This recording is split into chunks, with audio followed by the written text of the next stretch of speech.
หนูยืนตรงนี้ตรงขนาดไหนเดินมองเปิดไฟนี่สัญญาเช่าที่มาเอาตัวอย่างเอกสาร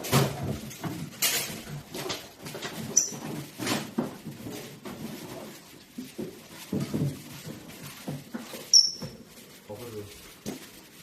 ไหนใครร่างกินค่ะอ่ะปวดแขน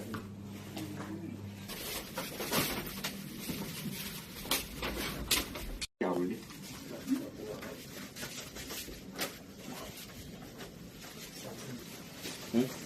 ไอ้ที่เป็นสันสี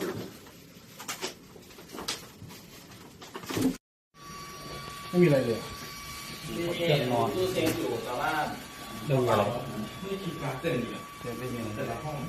ใช่ไหมวิชาพวกนี้